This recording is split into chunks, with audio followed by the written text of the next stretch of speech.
what does it feel like not to know? What does it feel like when I can't know? There's a lot of things in life where you can't know. Are genetically modified organisms safe? I don't know. And as much scientific testing as we'll do, it might take 50 or 100 or 200 years to actually know definitively. And in the meantime, you have to live with not knowing. Right. And we need to make decisions with incomplete knowledge.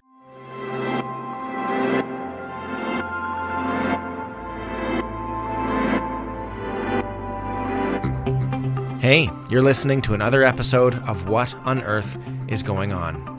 My guest this week is Jenn Stephenson, a professor at the Dan School of Drama and Music at Queen's University, and her specialty is the theater of the real, which is a genre that tries to represent actual events, actual people, actual things on stage. But while Jenn and I nerd out about theater and the meaning of theater, the history of theater, the conversation is about so much more. The post-truth era, how to live in a world where you don't know and can't possibly know certain things, a world that is seeded with doubt. It's a really fascinating conversation because we talk about theater, of course, at the core, but so many more things on top of that. We're going to get to that in a second, but before we do, I wanted to ask you the favor that I always do. If you like this show, give it a rating on iTunes or whatever podcast app that you use. Give it a like or a follow on Facebook, Twitter, Instagram, LinkedIn, whatever social platform that you use. And of course, go to the website, wogopodcast.com. That's WOEGO podcast.com. And there you can get all previous episodes, as well as links to social media and a way to get in touch with me. The email, wogopodcast@gmail.com, is where you can send your suggestions for future guests, your feedback for this episode or any other, and just your general thoughts on what you think of the show.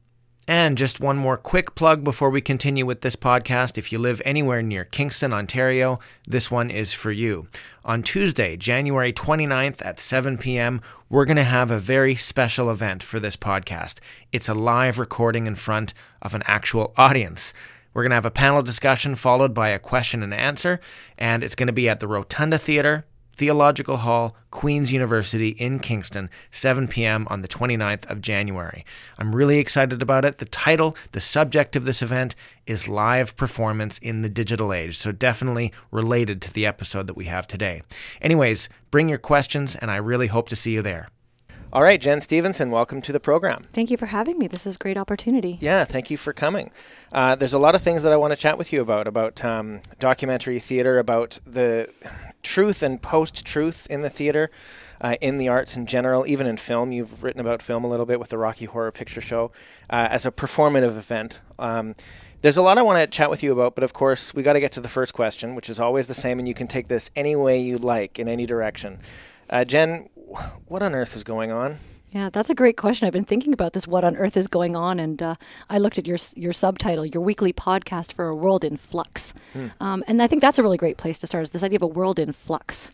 It's a cliche to say that we live in a moment of great change, right? Accelerated change in terms of technological change, social change, political change. Everything seems to be up in the air all the time. And there's a theorist, Zygmunt Bauman, who calls this phenomenon liquid modernity. And I love that phrase, liquid modernity. What does that mean? Well, for Bauman, what it means is not just that there's a lot of paradigm change, which is very accelerated, but the idea of a paradigm itself is up for grabs. It's not just new patterns, but that we don't even have any patterns. Right. And so this idea that there's nothing to grab onto. Right. And so the ground kind of becomes liquid. Interesting. And so we live in this moment of really profound unknowing. Yeah. Lots of freedom. Yeah. It's very freeing. But that kind of freedom is also really scary. Well, there's another side to this, too. It's sometimes called chronocentrism, to privilege our own moment in history and time as being special. I mean, did people 150 years ago think, we're living in a pretty normal period of time? I mean, I'm sure there was a period of history prior to, say, maybe the Industrial Revolution, where people felt that things were normal or a continuation of yesterday into tomorrow. And maybe chronocentrism, as it is called, is maybe a more modern phenomenon, but it's not a 2019 phenomenon, so to speak. But yeah, what do you think? Well, I think there is this moment of uncertainty. I think if we had to characterize the moment as deeply uncertain, yeah, that what will be is not totally totally clear and that everything is up for grabs. Yeah. And I think that can be very, very positive. We can make a lot of new things. There's lots of opportunities to reframe questions, to reframe identities, and to reframe situations because there is this so much flexibility. Yeah. But at the same time, people grasp for a secure ground. And I think that that need for security, which we all experience as human beings, is also particularly manifesting in this period through a desire for authenticity, right. through a desire for the real. But we also see it in DIY and do-it-yourself culture. Knowing where things come from, this idea that grassroots things are good. If I grew it myself, that's good. If I know the provenance of that thing, if it's local, then that's good. And that wasn't always the way. Yeah. You know, and for my grandmother, for example, if you had to make it yourself, that meant you were poor. Yeah, that's right. If you were able to buy a new thing, that would be so much better. And so it's a completely different shift in how we think about what is that desire for authenticity, the desire for the thing. It's a paradigm shift too. I mean, there used to be a time too when if you were a large person with a big belly, that was a sign of stature and prestige. And of course, you know, no one with a big belly is seen as prestigious today as a result of their belly. We live in a different culture with different visible standards. Right. I'm so glad, though, you bring up these terms of uncertainty and instability or insecurity. You've written recently on your blog, the Upsurges of the Real. Am I saying that right? Yeah, that's right. Which is from Bert O. States, right? Yeah. It's a reference to him and his work. He was an academic. I'm a huge fan of States. If States had a fangirl, it would be me. He was like an American academic of the theater, right? Right. And so, anyways, you've written about insecurity and instability, uncertainty, and how in our search for authenticity, we find ourselves going to theatrical productions that are trying to represent the real. Exactly. In other words, non-fictional or documentary drama. That's right. I'm going to get you to explain a bit about that, but there's just one thought I had, which, wasn't a thought I had, it was a thought you had that I'm just referencing, which is that in our seeking out of the authenticity and the real, we actually just come to terms with the unknown. What you say is that, you know, as a researcher of Canadian theatre for decades, and you're actually the editor of the Canadian Theatre Review. That's right. Which is a very important publication in theatre academia in Canada. What you've said before is that most times that a documentary play is put on, it concludes that the world is an uncertain and insecure place, which is interesting that in our seeking of authenticity, we come right back around to insecurity. Yeah. But anyway, I mean, respond to that, of course, but I'm also curious if you could define for us documentary theater or auto theater, whatever we want to call it. Okay, well, let's start with that. So I'm taking a very broad look at a documentary and thinking, I prefer the term theaters of the real, and documentary could be a subgenre of theaters of the real. So thinking about how realness manifests in theater. So one way that that realness manifests in theater is through documents, through real words. So looking at testimony, or making theater out of people's, out of journals, out of court cases, out of interviews like this, where the words of an actual person who lived that experience are being taken verbatim and then delivered to the stage somehow. So real words is one genre. So we call it verbatim. In the UK, they call it tribunal theater or theater of testimony. Right. So that's one kind of realness. Another kind of realness is autobiographical theater, which is where I came to thinking of theater of the real, which is through autobiography. But in autobiographical theater, I'm real. I'm the body on stage, and I'm an actor, but I'm also a character, and the character is myself. And so thinking about what autobiographical bodies look like, autobiographical stories, and then there's the real thing is the actor body. And their lived history, which is being performed for us. Right. So there's no sense of confusion or suspension of disbelief. When I'm in the theater, I'm interacting with a person who's on stage, not a person pretending and masking themselves, but they are themselves as well as telling a true story. Yeah, and I make the distinction that they are themselves, but not quite exactly. Sure. You know, the actual world self is not fully identical with the with my stage self, but so close that the gap becomes very, very small. Another way that realness manifests is in space. So I might put under the umbrella of theaters of the real site-specific theater. So theater that happens on location, as it were, where the site is both the set and the setting. So the site performs itself. Right, which is different from, say, performing Shakespeare in a subway tunnel.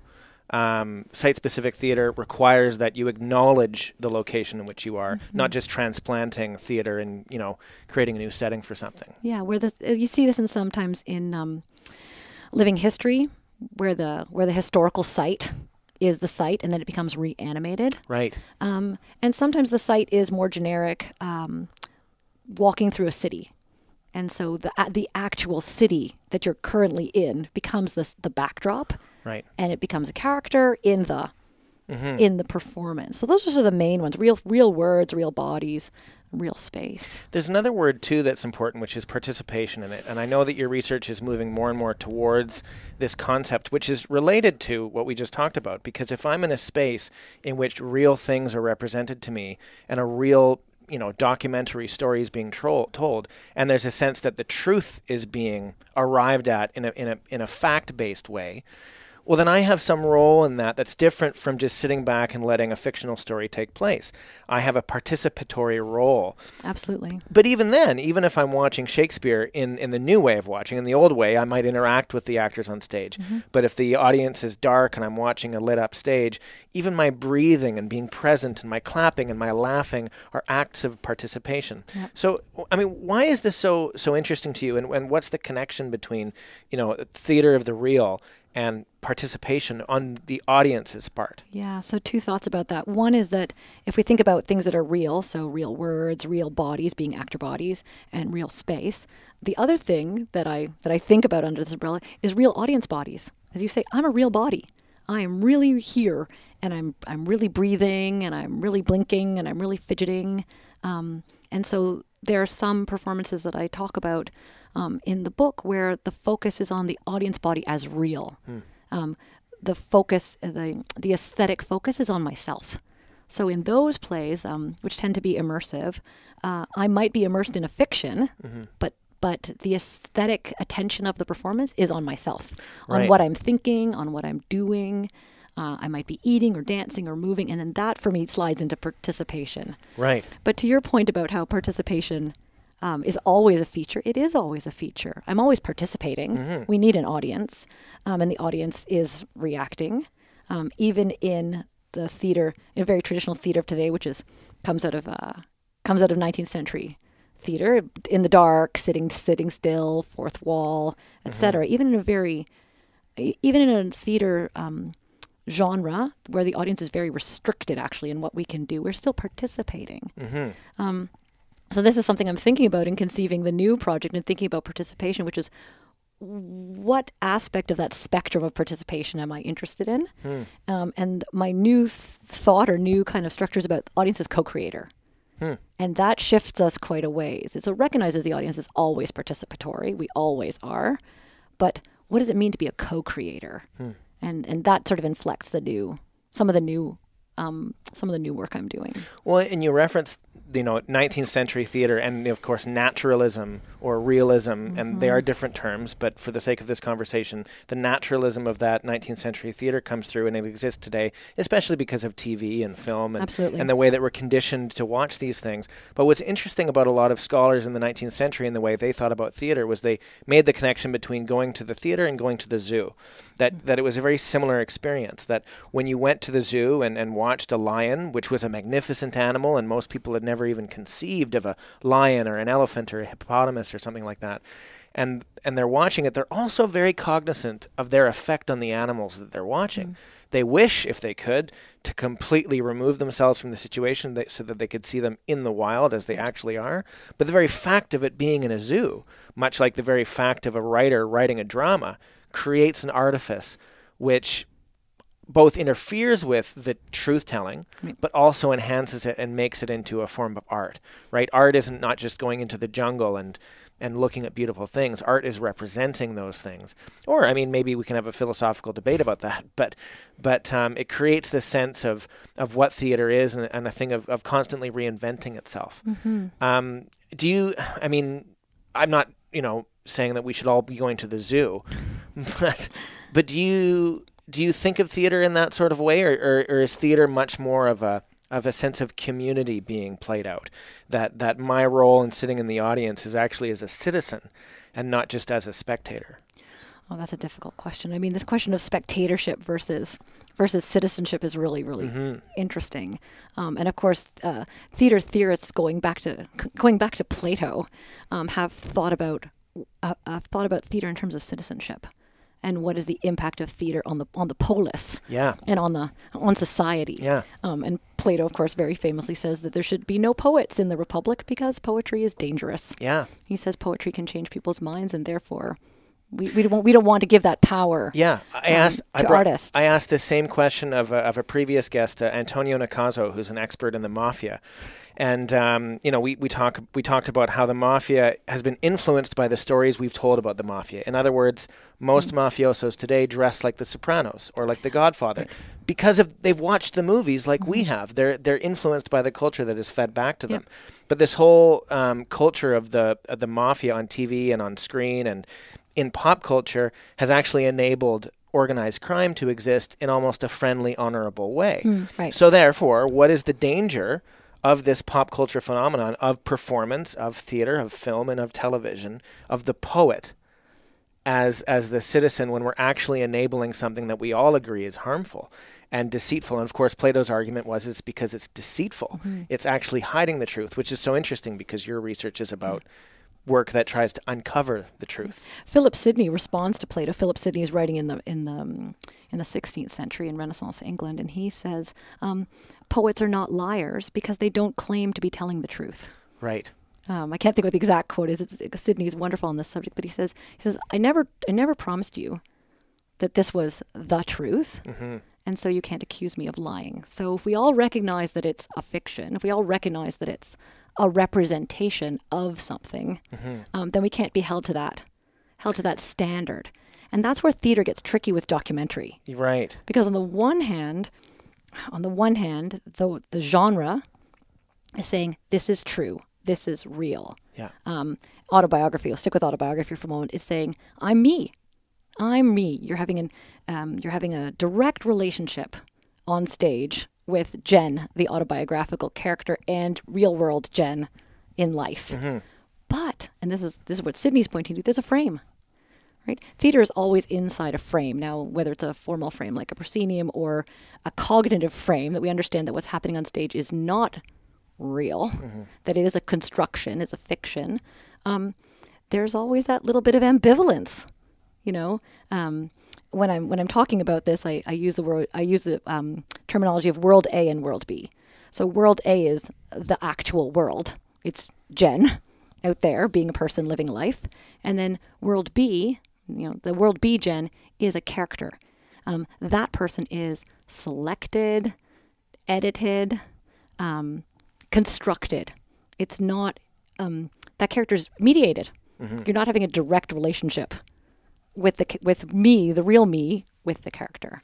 So there's always that little slight difference, no matter how close they are. And documentary theater claims a very, very close relationship between the actual world thing and the thing as it comes to the stage. But when it comes to the stage, it's inside the frame. No matter what you do, it's going to be inside that frame because we are now spectating it. We are now bearing audience to it as art. And so it's inside the frame. And that ambivalence, that little tiny gap is what I'm so interested in. Right. And what do we do with that? What do we do with that gap? So theater is always, as a genre, always has that little bit of uncertainty, that little bit of insecurity that you're not getting direct access to the thing. To the thing. And that's one of the issues with verbatim theater that we keep coming up against. So verbatim theater says, I'm bringing you the quotes. I'm bringing you the words. Well, yes, but the words have been edited because the original interview transcripts are thousands of hours. I'm picking, so the playwright of verbatim is picking and choosing. Right. And the words come into new bodies, right? Words are being transmuted into the actor bodies. So there's that distinction. And then, so what's so interesting to me about verbatim is how the plays make us aware of that friction, how the plays are in some ways owning it. There's a great scene in a play called Seeds by Annabelle Soutar, and Annabelle Soutar is, she comes from Montreal. Her company is called Porte-Parole, and they're in Montreal. And at one point in Seeds, so you're watching the play, and Annabelle puts herself into the play as a character, and she's about to conduct an interview with one of her subjects, and he starts to talk, and she says, wait, let me turn the recorder on. Say that again. And he repeats it again, and that exchange is in the play. So the play performs again for us Annabelle's selectivity. It's performing the act of recording. Which is interesting because that's often hidden from us, right? Right. In the same way that an actor tries to, in a standard fictional piece, tries to hide behind the mask of their character and hope you don't see the sleight of hand. That editing is happening in a lot of verbatim theater. And sometimes in this circumstance, we're actually commenting on that and bringing that to the forefront. And I'm so glad we're talking about this, and I can't help but bring up another reference to Plato, that the thing in and of itself, and then the representation of the thing, right, which was so critical to not only his philosophy, but all philosophy that has followed. This whole idea of what is a thing? Who are you? Well, are you a thing in and of yourself, or are you a representation of something else? Yeah, and you're right. Plato's great on this. I mean, there's the ideal form of the bed, and then there's the bed made by the carpenter, which is still okay, but it's a bed. And then there's a bed made by the painter, which is degenerate. Literally, as the thing goes through each iteration, it becomes less pure. Yeah. But what's interesting in verbatim is this idea of looping and editing and fragmenting. It's not maybe necessarily a bad thing. That the new thing is not the original, but the new thing is a organic thing of itself. Of its own. It's a new thing in and of itself. And I think when we watch something like that in the arts, whether it's theater or painting or sculpture, we're appreciating the art and the artistry of the person that did it, and the virtuosity, for example. This is all really interesting to me too, because I lived in London for a few years and actually worked in the theater and saw a bunch of shows when I was there. And I don't know if you've researched recorded delivery and Alecky Blythe. I don't know if you've heard of that. I know Alecky Blythe. She's also in this verbatim theater mode. Yeah. So when I was living in the UK, it was around 2010 or so. Verbatim theater was huge at the time, and her company was really, really interesting because they were doing something that nobody else was. They were wearing headphones, just like you and I are wearing right now, and they had the original interviews being played back to them, and they would repeat, not ever memorizing their lines. They would just repeat what they heard and perform it as they heard it. So I went to go see one of these shows. It was called The Girlfriend Experience, which is, I think, probably the most well-known of her work at that time. And it was set in a brothel. And you're watching essentially real recordings of Alecky Blythe hanging out in a brothel, bringing it to us on stage. And there's a scene in it of, I don't know if it was violence or the threat of violence, of a guy who comes in and has obviously purchased the rights to a woman in this brothel. And it's horrifying because, okay, there are actors on stage with headphones. Sure, we're safe. But we're also not safe because even though it happened at a different time, it happened.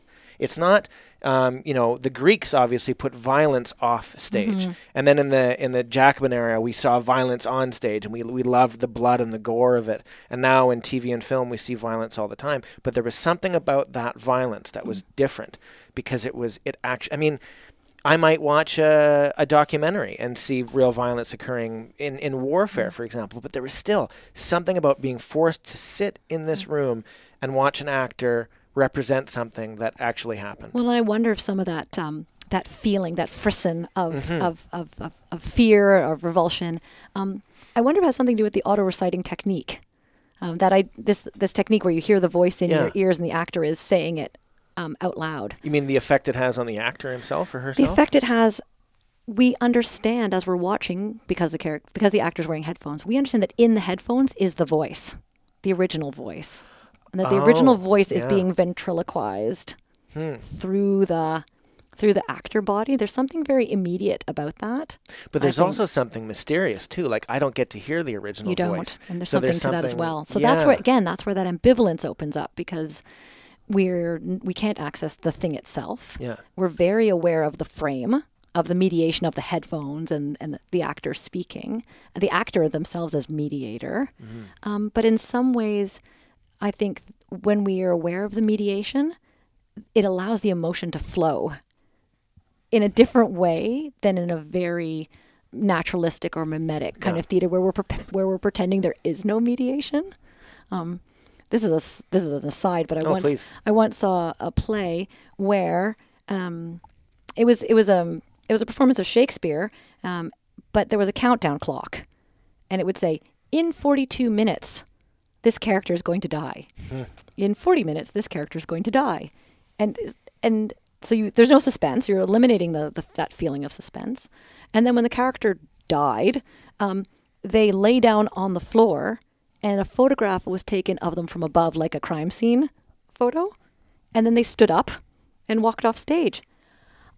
I'm not representing it well here, telling you about it, but it was so emotionally moving because we weren't pretending. Yeah. It just allowed the emotion to flow without more directly somehow, and I don't know how that works, but it's really kind of interesting. Yeah, I mean, this may or may not be related, but do you think that what we're talking about, and this is kind of a theater term, so we might have to explain it a bit, but is this Brechtian? And by that I mean, so Bertolt, maybe you can describe, you're the theater scholar, maybe you can describe Bertolt Brecht. I think you know where I'm going with this. It's interesting that you bring up Brecht, and because we're talking about emotion. Yes. You know, one of Brecht's core ideas is that if we can show the mechanisms of the theater, if we stop, we move away from mimesis, and we create more distance between the actor and the character. He talked about pulling the actor and the character apart so that the actor refers to the character almost in the third person of what she thought and what she is now doing, even though they were in the same body, and pushing the spectator back to be more cool, to take a cooler audience stance. What Brecht was looking for, interestingly, was not emotion, right, but intellectual processing. He wanted us to think. Well, and surely that's what a lot of people creating documentary theater or theater of the real are also trying to do, is say, hold on, don't get too involved with these characters. I want you to think about this with tribunal theater, for example. Yeah. Think about the political ramifications. Right. And they tend to be issue-based. Right. Play Like Seeds is about it's about a court case between a farmer from Saskatchewan and Monsanto about genetically modified canola, and who owns it, and how does that work? And so it becomes very brainy about this case. But ultimately, what sort of come back to this, what I think the message that we take away from Seeds in the end is not necessarily a lesson about genetically modified organisms and patent rights and who gets to own a gene and that kind of thing. In the end, it's a mystery. You know, did he use these seeds? Where did they come from? Did he steal them? Did they accidentally blow into his field? So there's a mystery, but not even the mystery, because the mystery never gets quite solved. But the ultimate experience is that we can't know. And so, even though this is where this argument goes for me, even though documentary theater is saying, here's an issue, I want you to think about it. And yes, that's a component. I don't want to undermine that at all. But for me, the persistent takeaway is, what does it feel like not to know? What does it feel like when I can't know? There's a lot of things in life where you can't know. Are genetically modified organisms safe? I don't know. And as much scientific testing as we'll do, it might take 50 or 100 or 200 years to actually know definitively. And in the meantime, you have to live with not knowing. Right. And we need to make decisions with incomplete knowledge. Earlier in this conversation, Jenn said something really interesting. She paraphrased a response to Plato saying that there should be no poets in the perfect society. She said that poets are not liars because they don't claim to be telling the truth. But here's the risk with that. What happens if it's not just poets? What happens if it's reality TV stars who make the same claim? In the rest of the conversation, we talk about some really interesting things in the post-truth era, the impact theater has, and the world of the uncertainty that we're living in right now. And Jenn says something interesting that I want you to look out for. She talks about what theater can do and how theater can be performative. And she says really that if we can be more savvy about how reality or realities are made or constructed, then we can actually start to say and ask and answer, is this particular reality any good.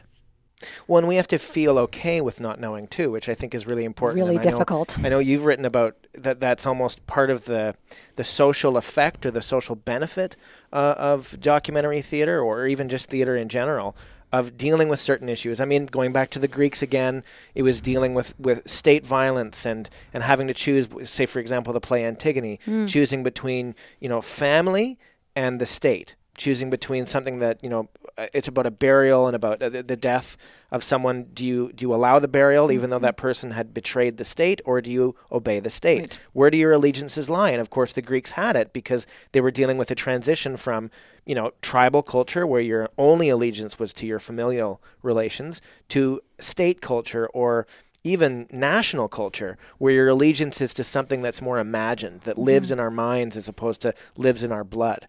And I think that when we're going to the theater today, there's a potentially beneficial effect of understanding what it's like to not know. Mm-hmm. And this is, I think, maybe a good segue into something I'd really like to talk about, because we've talked about so much already about the framing, about telling the truth, and going back to what you said about how, well, poets can lie because they don't ever say they're trying to tell the truth. Well, a warning, we're going to talk about the person who sucks up the oxygen in every conversation, but Donald Trump and the post-truth culture, alternative facts, all of this whole category of news that is occurring today about the manipulation of truth. And I think someone like him, who's, by the way, a reality TV show performer, an actor in the very way we're describing, someone who probably doesn't say that I'm trying to tell the truth. I don't know. I mean, I'm not going to try to put myself in his personal mind, but I wouldn't be surprised if someone said, or if he said, I'm not trying to tell the truth. I'm just trying to win. Yeah. And that's very appealing and persuasive to people. But can you talk a little bit about, I know you have a lot of thoughts about this. A lot of thoughts about this. But about again, this framing, about the performative nature, not just of politics, but of received culture, and about the post-truth era or phenomenon. Yeah, I have a lot of thoughts about this. So, where to begin? A lot of my work, all of my work, is founded in performativity. I'll start with performativity. And I don't know how familiar you are or other people or listeners are with this concept of performativity, but performativity comes out of the work of a linguist named J.L. Austin. And Austin is thinking about different kinds of sentences. And he is thinking about a very specific, particular subcategory of sentences called performatives, where the words themselves are doing work in the world. His book is called How to Do Things with Words. It's 1962. And he finds this particular class of sentences. And one of his examples is, I promise. So simply by saying, I promise, I am promising. And that seems very innocuous, but there's a lot of things in the world, in our lives, where those words are amazingly powerful. Marriage ceremony is based on words. It's a formula. And the only reason that people can say that they are married is because the right words were said by the right person under the right circumstances. Mm-hmm. And that's actually what makes performative language so powerful and also so dynamic, is that, and marriage is a great example, we can change the context whereby what are the right conditions? Who says the right words? What are the right words? And so rethinking, for example, marriage, what is the right context? Time was when the right context, which was felicitous, which was good and made the thing valid, was that marriage had to feature a man and a woman. But we've changed the context because we've all agreed, I know it's now enshrined in law, but we agreed collectively that we could change the context. And so now performative language makes that possible, because performative language determines what counts.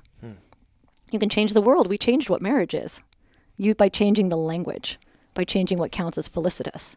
It's really, really powerful. And so arguably this kind of performative language, which allows us to change the idea of who counts, what is valid, as being real, as being felicitous in his terms, underpins some of the great arguably progressive, changes of the 20th century. And it underpins feminism, it underpins civil rights movement, it underpins gay rights movements. As we start to rethink, literally from the beginning in terms of women's voting, what is a person? Who is a person who gets to count, who gets to vote? So I think that this performative language is amazingly powerful. And for a long time, I felt that it was very progressive, that it was benevolent, that performative language and being able to construct new realities and speak back to conservative ideology, speak back to patriarchy, speak back to oppressive structures by creating new structures was very progressive and very positive. Then Donald Trump got elected. A lot of the plays that I write about do present multiple realities. Did Percy Schmeiser steal the seeds? Yes, no, maybe. All of those things are viable realities within the play. Right. And that can be really productive, engaging, intellectually challenging, also kind of fun. It's kind of fun to try out all these multiple realities and let it flow. However, as I say, I woke up on the morning after the presidential election. I thought, oh no, I really wondered if my whole project was done. Because these plays that present multiple realities are a lot less fun. It's less cool and easy to be like, yeah, we don't know. Uncertainty, isn't that awesome? Uncertainty and not knowing becomes a lot less awesome when performative language is being wielded in some not very progressive ideologies. What's an example of performative language being used in this way? Conspiracy theories. What's the one, Pizzagate? Right. Where, if you say it often enough, people tell the same story over and over again. Someone actually believed that, this pizzeria was the front for a pedophile ring. Yeah, which is clearly not true. Right, that included Hillary Clinton, and ridiculous. This guy took it upon himself to take his gun and to go and investigate himself because he believed that the deep state wouldn't do so. Right, and so performative language was leveraged to create an alternate reality for this person, which was as real as it needed to be for him to act on it. And how is this? And that's why this is so dangerous. Right. And how is it all affected by social media, by the internet? Absolutely. I mean, obviously Pizzagate would not have happened if it weren't for the proliferation of these conspiracy theories and ideas through Facebook, Twitter, Instagram, whatever, or just through the internet, through this massive tool that we have to connect with many-to-many communications. Yeah. How does this fit into everything that we're talking about? Well, we have very little direct access to the world, if that makes any sense. My actual local world is pretty small. So, is it snowing? Well, I can open the door and look outside and see that it's snowing. And I can verify that with my own senses. But for much, much, much of the world, I'm depending on a mediated story.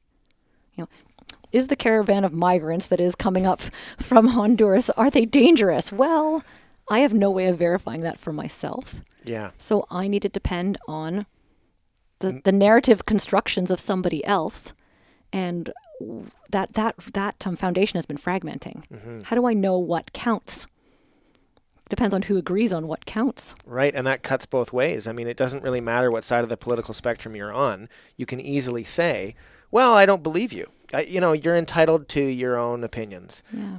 And it just doesn't seem strong or powerful enough anymore to say you're not entitled to your own facts, that old line. Like, well, these things are true regardless of whether or not you believe them. Well, like you say, almost everything is mediated, is either looked up on Wikipedia or watched on MSNBC or CBC or Fox News or whatever. So really, it just depends on your flavor and your color of the week. Yeah. And I mean, this creates whole categories of problems for the truth and for fact and for, of course, theater that tries to do these things, that tries to represent truth and the fact. Yeah, and I've had some feedback when I've written about this in social media that I'm encouraging. I'm encouraging this kind of multiplicity, and that I'm against facts.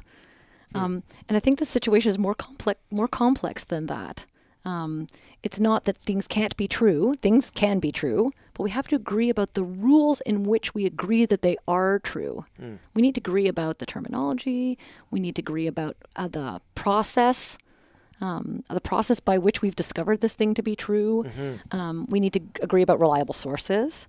And those things are no longer as obvious as they were. Yeah. And we need to be much more attentive. And so we're back to performativity. And one of the things that Austin says is that in order for a performative statement to be felicitous, for it to have power in the world, there needs to be uptake.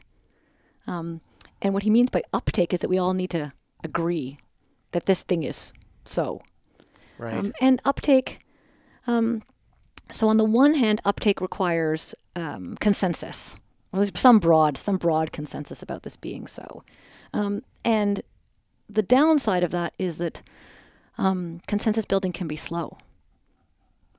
Because we all or mostly have to agree. Mm-hmm. And so for me to say something is so, it is not going to be felicitous. But there are lots of ideas which are innovative and progressive, which require a lot of time before people take them up. Think about transgender rights. You know, it's taken time for a significant portion of people in certain areas, more and more, to say, yes, that is so. Mm-hmm. You can declare your own gender identity and have it be valid, and I will recognize you. Right. And so that's where this idea of uptake is problematic, because it's slow. It requires a consensus, and consensus can drag. Mm-hmm. There can be normative drag. Well, as we try to move new ideas forward. And it can feel, democracy in and of itself is a deliberative process where we have to, work together to build these consensuses. And sometimes it's not only slow, but there will come a point where most of us agree. There's a few people that don't, but I'm sorry, we're moving on. We're changing the definition of marriage. And then that thing becomes felicitous, and we accept it as so, and we can enact all the laws that make that so. Right. And there's a part of this which is, well, we still need to convince the Remainers who have not joined up yet. For example, racism. Right. I don't know any people who think that racism is a good thing, but there are people like that out there. And I think most of us who think that racism is bad, for example, and this is a very generalized argument, would say, well, hopefully one day we'll convince those people. Or hopefully they won't pass on their ideas and they'll just move on and be part of the dustbin of history. Now, to them, that's a very rude and crude argument that we just essentially hope that they die one day, right? But again, it goes to this building of consensus and this idea that democracy, or whatever we want to call it, is not just a deliberative process, but it also propagandizes its own values, right? Once we establish what those values are. And where I think theater of the real operates in this conversation is to provide us emotional and intellectually engaging scenarios of doubt, of those moments when I don't know if it's this or this or this or this or this, but the documentary work makes visible the mechanisms by which this reality was constructed and the mechanism by which this reality is constructed. And so if we can step back and look at the mechanisms, the processes by which we can come to an agreement about what is valid and what is true and what is reality, then we can start to ask questions, how did this reality come to be? Did it come to be in a way that I think is legitimate? Mm-hmm. Does this reality represent my local experience? Does it make sense to me? Right. When I open up my window, if it says it's snowing, is it actually just raining? That's right. Yeah. Because we may not agree about what the word raining means. Right. Or what snowing means. Is it sleet? Or it might be sleet. It might be an in-between case. It might be complicated. And then it also allows us, I think, most importantly, to be aspirational, which is to say, is this the reality that I want? And I think, that's where I get the end. My book ends. That's the sort of the ending thought, which is, if we can think about how realities are constructed, and we can be more savvy about that, which we are not. We can become more savvy about how realities are made, then we can start to say, is this reality good? And I think that's ultimately where that goes. So it's not to undermine reality and to say that nothing is real and truth is over. That's not the idea. But I think documentary theater and its kin, site-specific theater, autobiography, this kind of thing, are challenging us to think about, how do we know? Or what does it mean to be here as opposed to being lost? It's interesting because to say that what you're saying is dangerous, right? I know that sounds almost sophistic, but what I'm trying to get at is that you're saying that there is certain elements of not knowing to the human condition. In fact, there have always been elements of not knowing in the human condition. It doesn't matter when you go. If we look back at, 7 years ago, following the Second World War, there was this devastation in the Western consciousness, and a playwright like Samuel Beckett could come along, right, waiting for Godot, and say, hey, you don't know, do you? You don't know anything, and you're just going to keep showing up day to day, waiting for something that may or may not exist. That your life may not have meaning and you can't know what it is. Right. But before that, there was, of course, religion, which poses the question of doubt and not knowing and filling the gaps of things we don't know, but also saying God, for example, works in mysterious ways. Not knowing has been part of us forever. We're not going to suddenly arrive post-Donald Trump in a world where, well, it's time to know. Because I think arguing that is in and of itself dangerous, because it's not Trump himself that's dangerous or any of these people or politicians. It's the idea that in order to resist this, we have to just decide, and everything is going to become black and white. Yeah. And therefore, saying that what you're saying is dangerous is in and of itself dangerous. I think that idea that we can return to truth, capital T, truth, is itself, the genie is out of that bottle. Yes. And I don't think we want to go back to those kinds of tight those kinds of restrictive structures. But living in not knowing is scary. It is. Doubt is difficult, and I recognize that. And for some people, doubt is profoundly dangerous, physically dangerous to themselves. Right. So it's not just a frivolous intellectual position, but it's an important. I think it's a real challenge, and we have to think about what that means to be in doubt, and we may never get very good at it. But I think that's kind of where we're sitting at the moment. If we're talking about real physical or emotional danger, when it comes to doubt, then we have to ask, what is our responsibility both as storytellers and as receivers of those stories or participants in those stories? What's our responsibility when we sit down in the theater? It's part of the new project about participation, which is about thinking about ethics. And yes, we can put people into situations, and we can ask them to do things, to think things, to move and feel in certain ways. But in participatory theater, we've reduced we've created proximity. There's a lot of intimacy. The barrier to the performers are over there, and I'm the audience that's safe and distant over here. That barrier becomes very permeable.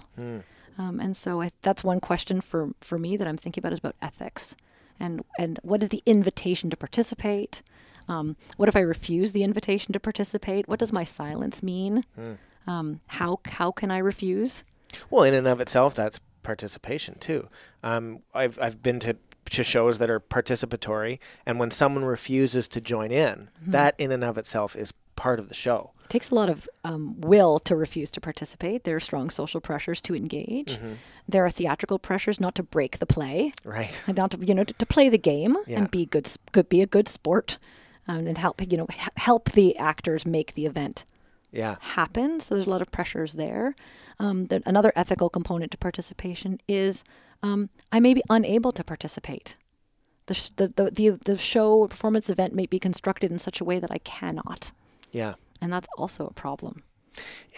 Ethics are such an important part of this. I mean, this isn't theater; it's a film, Fargo. The opening, frame of Fargo is based on a true story or on real events. It's not. It's completely made up, and the Coen brothers put that in to give you a very interesting experience watching that film. And some people have called this a truth effect, the effect of knowing that something is true, whether or not that it actually is. Yeah, and we don't like to be tricked like that. No, we don't. And I guess what I was going to relate this to was, for example, a site-specific piece that I saw when I was, again, living in London, but it was different. It was in the East End, and it was all outdoors. And they were deliberately trying to make it unclear what parts of the show were parts of the show and what were not.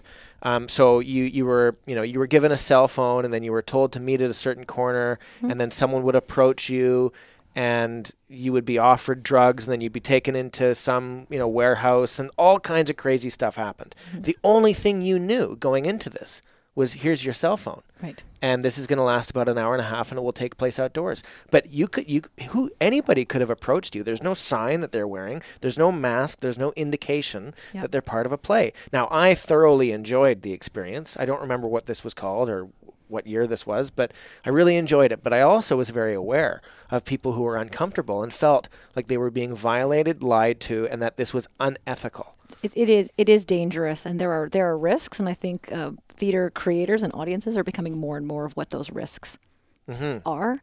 Some of them are physical risks. I have a blog post about this that says, please wear sensible shoes. But when you do a participatory theater piece like that, immersive piece, you often get an email in advance with a long disclaimer that says, please wear this, don't bring that. You're going to be given food to eat. You're going to be running up and down. And one time I was canoeing on Lake Ontario. And so there's a long list of things that you're being asked to do that you need to sort of agree to or be able. From an ability point of view, this is important. But there's also that personal risk. I did a participatory, I was the audience or the participant to a show called Off Limit Zone. And again, you were told to show up at a bus stop, and you were approached by a stranger. And then the play, the performance event goes from there. And you don't know who in the environment is part of the show and who is not part of the show. And at one point I was walking along a very remote sort of industrial part of Toronto by the lake, and I was approached by a man who seemed to be one of the performers, and he said, come with me. That's a little bit, it's really, especially for a woman traveling in an isolated area, there are risks that I don't think the creators are always aware of how these things play. Well, this is a key word, which is risk. And I think artists are given quite a bit of license to take risks, right? We want artists, whether they're comedians or painters or writers or playwrights or actors, to cross lines, if only so that we can know where those lines are. We want them to subvert things, but one thing that we sometimes ask them to subvert and challenge and overrule are ethics. And I mean, there's a gray area with this, right? I might get an email explaining to me all the things that I should know in advance. It's up to me to read the email. It's also up to me to just click I agree if the list is too long, because I don't have time to look at it. So we're playing. But if the creators want to be completely thorough and comprehensive, they need to make a long list of all the things you should know.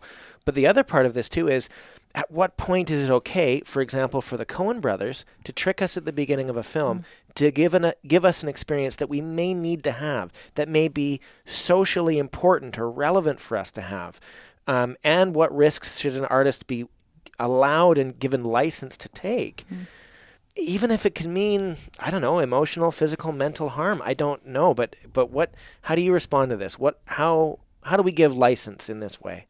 Yeah, it's really difficult. I agree with you. And one of the things that, I'm starting to be interested in, this is Gareth White has a great book on audience participation, about the invitation, about how the invitation to participate is structured. How does that opening approach structured? How do we lay out audience expectations without necessarily signing a waiver? How do we give audiences an opportunity to know what the script is? Right. How do audiences behave I'll say appropriately, not just appropriately within the rules of what the artist wants, but also in a realm for the audience member that remains reasonable. It's difficult, and it very, very difficult. And these things are still under negotiation. I wish I could say I know the answer to this, but I don't. No, and I guess I'm not expecting an answer. I just, because I know that there isn't one.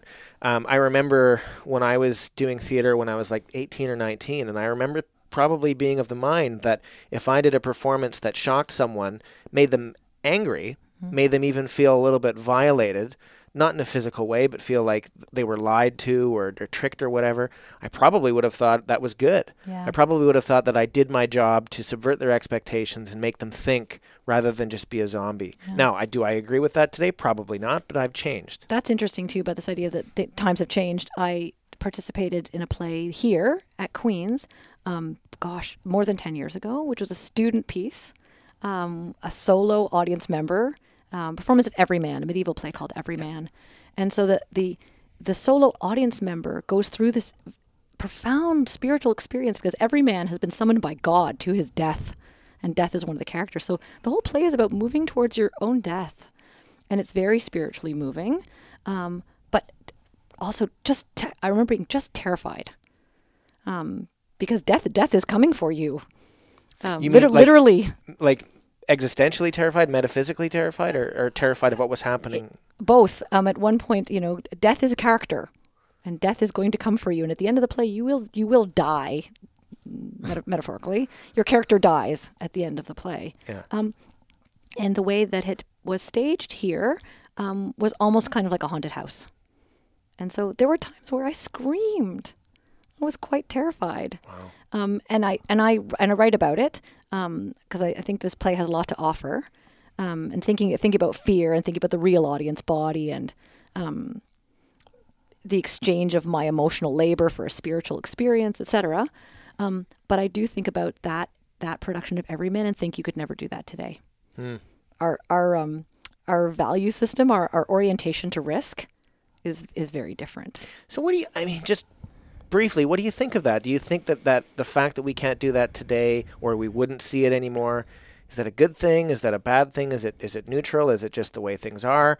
I mean, you could take a conservative approach to this and say, well, we should be able to do this. I mean, progress is where more and more things are acceptable, not less. What do you make of that? That's a good question. I don't know. What I do see, I can only speak to the work I see, and what I do see is a move away from haunted house kinds of thrills, or what Michael Billington, he's a UK reviewer, calls scarification, and more of the immersive, interactive theater that I see is about care. It's about affection and support and giving a service to the audience somehow that is beneficial to them in a very gentle and still very moving kind of way. We just shifted our orientation. And I don't know if that's better or worse, but that's where I think the focus of the artists that I'm watching is more on care and less on haunted house thrills. Right. So I can just see the trend moving. I don't know if I could put a value on it, but I can see the trend moving. Interesting. Jenn, I've got my final question for you. Okay. If you had to ask anybody, if you could ask anybody, Great. What on earth is going on, and have a conversation just like this, who would it be and why? Oh, that's a good question. This idea of what on earth is going on. I've been thinking about this question, but this is completely unrelated to my research, but relates to another part of my life, which is being here at Queen's and thinking about how I fit into the university ecology. And I was recently reading an article about this sounds really stuffy. A history of universities. Okay. Back to medieval times, and looking at what was the mission of the medieval university. What was the medieval university doing? Principally being an institution of learning, being an institution of research. But as you move into the 19th century, I learned from this article, so fascinating, that in the 19th century, universities in the West become instruments of public service. They have a democratization mission, and they're trying to better society, still through education, still through research, but the higher order mission is public service.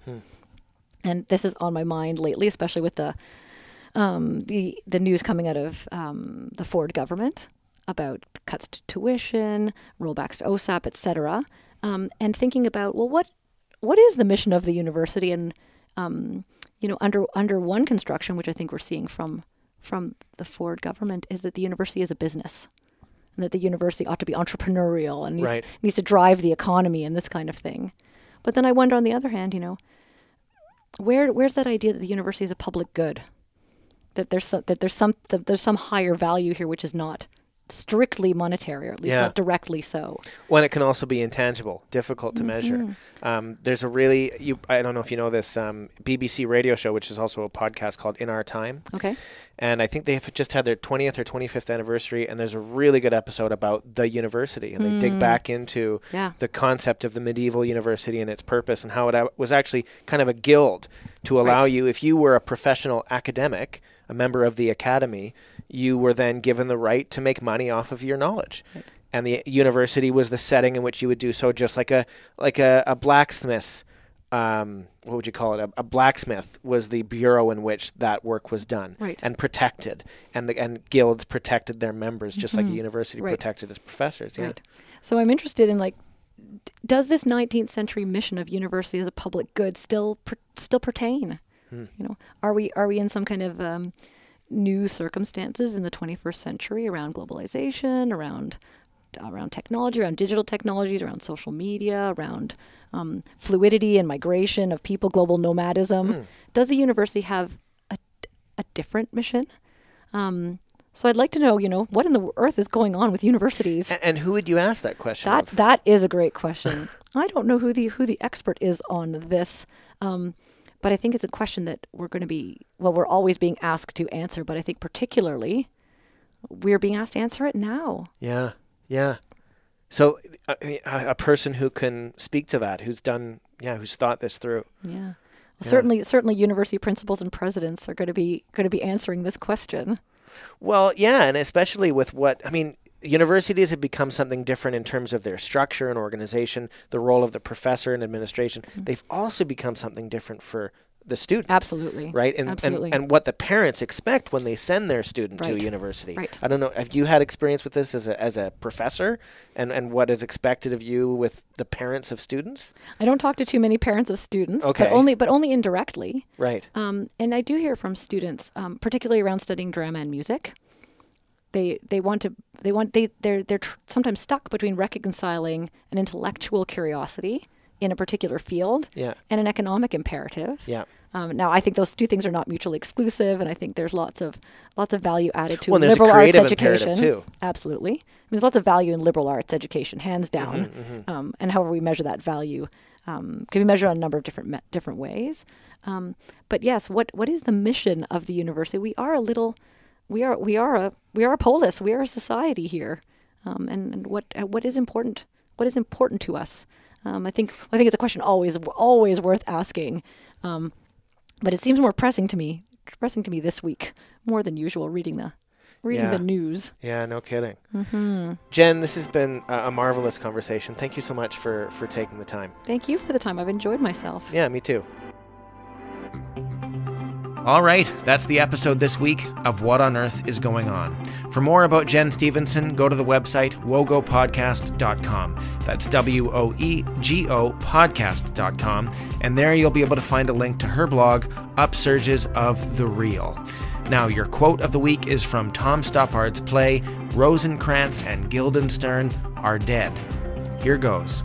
We do on stage things that are supposed to happen off, which is a kind of integrity if you look on every exit as being an entrance somewhere else. I'm your host, Ben Charland. Original music was created by Andrea Wetstein. And next week, speaking of post-truth, we've got Alex Huntley, editor and writer at the satirical news site, The Beaverton. Thanks for listening.